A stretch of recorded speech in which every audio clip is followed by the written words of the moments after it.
Hello everyone, hope you all are fine. In this particular video lecture, we discuss about RS nomenclature system in optical isomers. जो optical isomers होते हैं, इसके जो naming system होता है वो carbon की वैलेंसी पर डिपेंड करता है। तो इसमें हम एक पढ़ेंगे RS nomenclature, जिसको हम एब्सोल्यूट कॉन्फ़िगरेशन कहते हैं। इसके दो स्टेप होते हैं मेनली जो हमें समझने हैं। जिसका पहला स्टेप ये होता है कि जो कार्बन एटम से 4 लिगेंड जुड़े होते हैं उनका हम प्रायोरिटी ऑर्डर फिक्स करते हैं। इसके लिए कुछ पर्टिकुलर सीक्वेंस रूल होते हैं। तो प्रायोरिटी ऑर्डर मतलब कि किसी ग्रुप को सबसे पहली प्रायोरिटी मिलेगी, किसी ग्रुप को सबसे कम प्रायोरिटी मिलेगी, और उसके हिसाब से हम इसकी रोटेशन नोट करेंगे। फिर दूसरा स्टेप आता है कि जो प्रायोरिटी असाइन कर दी उसके बाद जो मॉलिक्यूल का लोवेस्ट प्रायोरिटी वाला ग्रुप होगा उसको सबसे नीचे कर देंगे, मतलब अवे फ्रॉम द ऑब्जर्वर, सबसे लास्ट की तरफ, पीछे की तरफ भेज देंगे। इस तरीके का अरेंजमेंट हम इमेजिन करेंगे। और उस अरेंजमेंट के बाद अगर वो मॉलिक्यूल इस तरह से रोटेट हो रहा हो, अगर हम आइज को रोटेट करेंगे फर्स्ट, सेकंड, थर्ड, इन 3 जो प्रायोरिटी ऑर्डर दे रखे हैं, इन 3 प्रायोरिटी ऑर्डर से हम देखेंगे अगर हमारी आई क्लॉकवाइज रोटेट हो रही है तो हम उसको बोलेंगे आर नोमेनक्लेचर। आर वर्ड होता है रेक्टस, ग्रीक वर्ड से बना है, जर्मन वर्ड से रेक्टस, जिसका मतलब होता है क्लॉकवाइज राइट डायरेक्शन। और अगर आइज जो ऑब्जर्वर की इन 3 प्रायोरिटी ऑर्डर ग्रुप्स के लिए एंटी क्लॉकवाइज रोटेट करे तो एंटी क्लॉकवाइज के लिए हम वर्ड यूज़ करेंगे एस। बना हुआ होता है वर्ड सिनिस्टर से। सिनिस्टर का मतलब होता है लेफ्ट हैंड साइड। तो इस तरीके से आरएस नोमेनक्लेचर वर्क करता है। पहले हम प्रायोरिटी ऑर्डर फिक्स करेंगे इनका, उसके बाद फर्स्ट, सेकंड, थर्ड प्रायोरिटी वाले ग्रुप उनको रोटेट करेंगे। इस तरीके की रोटेशन आ रही होगी अगर राइट क्लॉकवाइज तो आर नोमेनक्लेचर, और उल्टे आएगी तो वो होगी लेफ्ट हैंड साइड वाली एस नोमेनक्लेचर। इसको समझने के लिए हम एग्जांपल कंसिडर करते हैं। ये जो है एक मॉलिक्यूल का फ्लाइंग वेज फॉर्मूला बनाया है, जिसमें जो डैश लाइन है रिप्रेजेंट कर रहे हैं वो बॉन्ड जो कि बने हुए हैं इन द प्लेन, और जो डैश वाली लाइन है वो है अवे फ्रॉम द ऑब्जर्वर, हमसे दूर की तरफ जा रहा हुआ बॉन्ड है, और जो डार्क बॉन्ड बना हुआ है वो है टुवर्ड्स द ऑब्जर्वर, यानी कि अबव द प्लेन। तो इस सब में मान लेते हैं जो ये ए बी सी डी ये 4 तरीके जुड़े हुए हैं, इनका यही प्रायोरिटी ऑर्डर है। मतलब ए ग्रुप को सबसे ज़्यादा प्रायोरिटी मिलती है, उससे कम बी को, उससे कम सी को, और उससे कम डी को। अब इसमें हम जो रोटेशन है उसको पता लगाने से पहले इस ग्रुप को फिशर प्रोजेक्शन में चेंज कर लेते हैं। कुल मिलाकर लोवेस्ट प्रायोरिटी वाला ग्रुप जो डी है उसको कहाँ पर डालना है सेकंड रूल के अकॉर्डिंग, नीचे की तरफ लिखना होता है। इसका मतलब है कि वो मॉलिक्यूल बिलो द प्लेन है। अब प्रायोरिटी डिसाइड हो चुकी है ए बी सी डी के सीक्वेंस में। तो फिशर प्रोजेक्शन में जो हमने देखा, मॉलिक्यूल ए से बी की तरफ हमारी आई रोटेट हो रही है और बी से सी, अगर यही साइकिल चलती रहेगी ए बी सी वाली, ये क्लॉकवाइज रोटेशन हो रहा है, तो इस कंपाउंड को हम रोटेशन को नाम देंगे आर कॉन्फ़िगरेशन, क्लॉकवाइज रोटेशन। इसी तरह से दूसरा एग्जांपल कंसिडर करते हैं। ए बी सी डी ये मॉलिक्यूल्स हैं, जुड़े हुए हैं ग्रुप्स, इसको फिशर प्रोजेक्शन में चेंज किया। प्रायोरिटी ऑर्डर इनका भी वही है, ए को ज़्यादा प्रायोरिटी, बी को उससे भी कम, सी को उससे कम प्रायोरिटी, डी को उससे कम प्रायोरिटी। अब जो रोटेशन सीक्वेंस है, ए से बी की तरफ जा रहे हैं ज़्यादा प्रायोरिटी ग्रुप से कम प्रायोरिटी ग्रुप, और बी से सी की तरफ, सी को उससे भी कम प्रायोरिटी है। तो जो आइज का रोटेशन है वो एंटी क्लॉकवाइज रोटेशन हो रहा है यहाँ पे, तो इसको नाम देंगे एस सिनिस्टर, यानी लेफ्ट रोटेशन। ये लेफ्ट हैंड साइड रोटेशन है एंटी क्लॉकवाइज, तो ये हो गया एस कॉन्फ़िगरेशन। तो इस तरीके से एस नोमेनक्लेचर वर्क करता है। अब हमें सीक्वेंस समझने हैं। सीक्वेंस रूल्स होते हैं ताकि हम डिसाइड कर सकें कि 4 ग्रुप में से किस ग्रुप को प्रेफरेंस ज़्यादा देनी है, किस ग्रुप को प्रेफरेंस कम देनी है। जिसमें पहला सीक्वेंस रूल ये कहता है कि अगर कार्बन एटम से जो 4 एटम जुड़े हुए हैं वो सब अलग अलग होंगे, तो सीक्वेंस का जो प्रायोरिटी रूल का जो सीक्वेंस होगा वो डिपेंड करेगा एटॉमिक नंबर पर।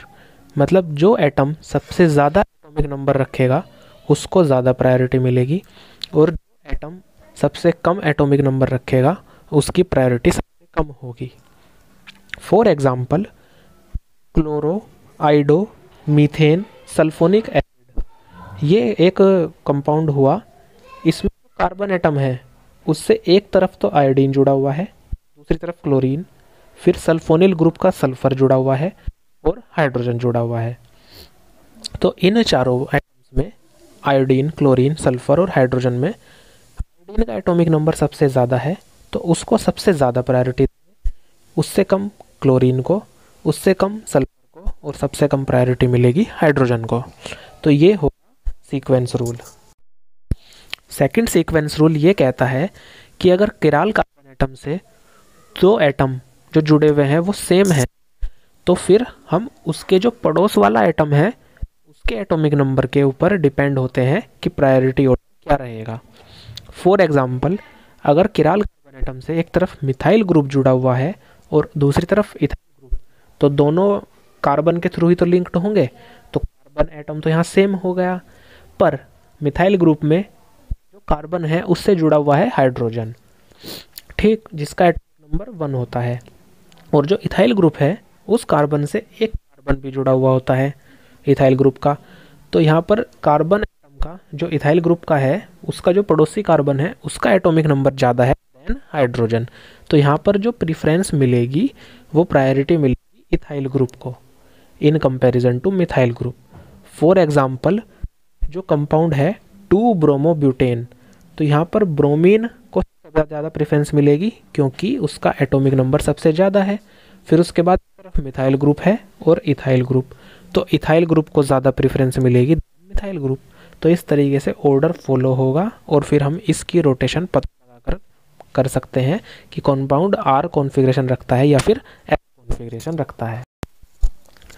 थर्ड जो सीक्वेंस रूल होता है वो रिलेटेड है डबल और triple bond.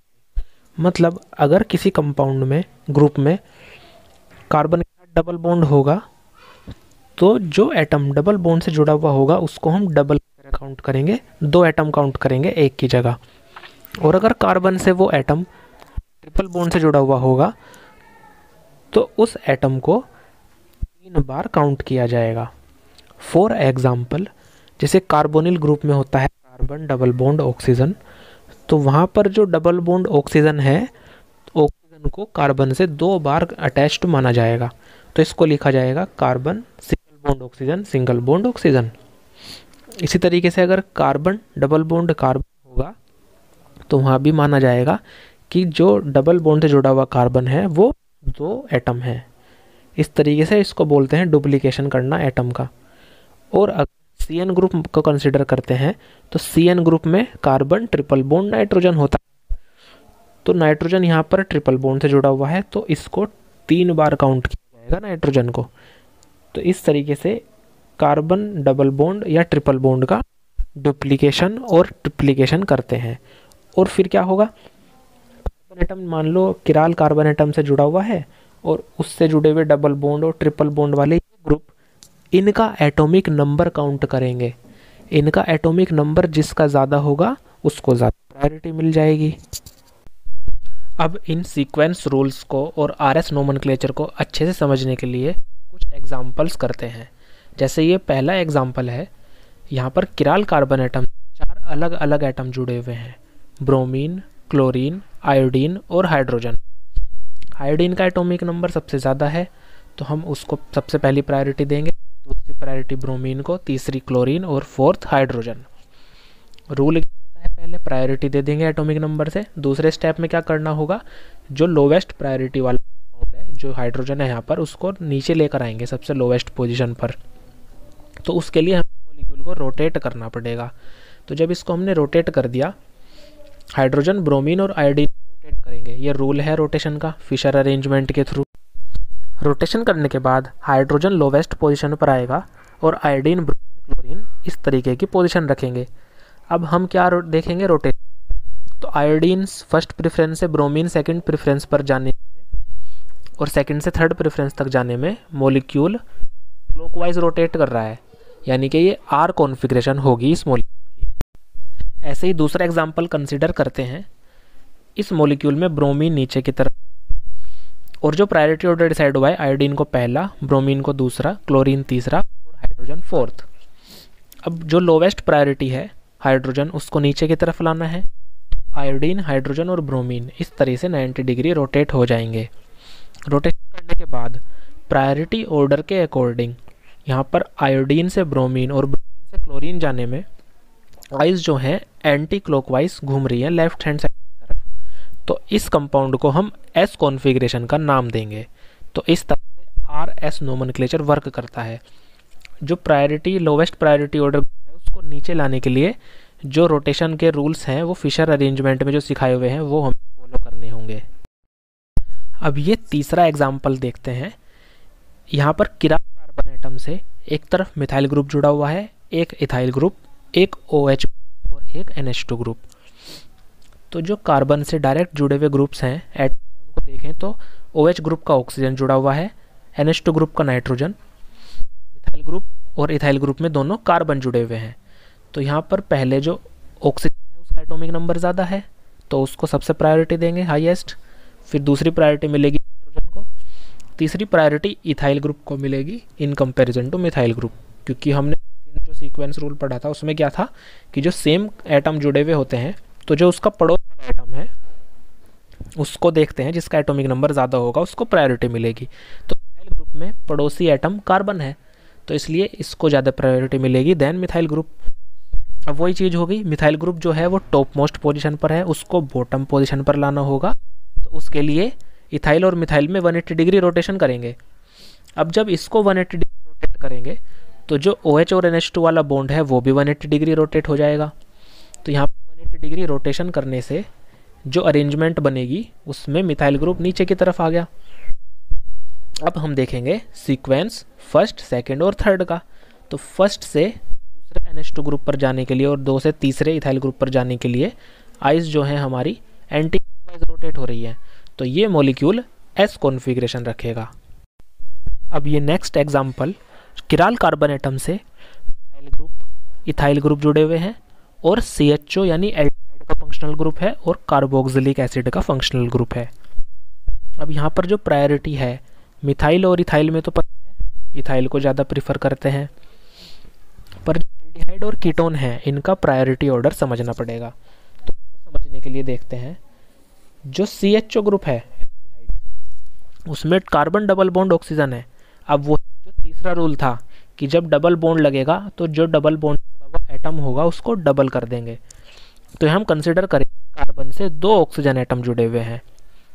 Similarly carboxylic acid है उसका स्ट्रक्चर बनेगा C double bond O single bond OH। तो यहाँ भी डबल बॉन्ड ऑक्सीजन है तो इस ऑक्सीजन को भी डबल बॉन्ड की तरह काउंट करेंगे। तो ये स्ट्रक्चर बनेगी carbon oxygen oxygen oxygen hydrogen. तो कार्बोक्सिलिक ग्रुप के पास कार्बन से जुड़े हुए हैं 3 ऑक्सीजन और वहीं एल्डिहाइड पर जुड़े हुए थे 2 ऑक्सीजन।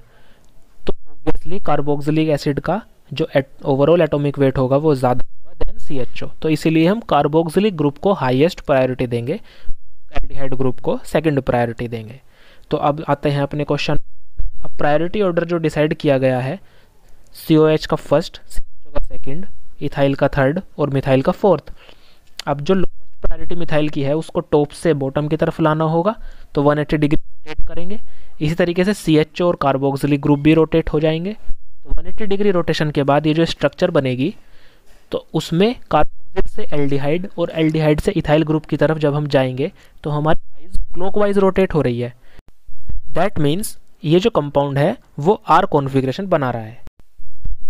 सो ये था RS nomenclature system for optical isomers. I hope आपको ये अंडरस्टैंड हो गया होगा, समझ आ गया होगा। मिलते हैं नेक्स्ट वीडियो में। Till then all the best and take care.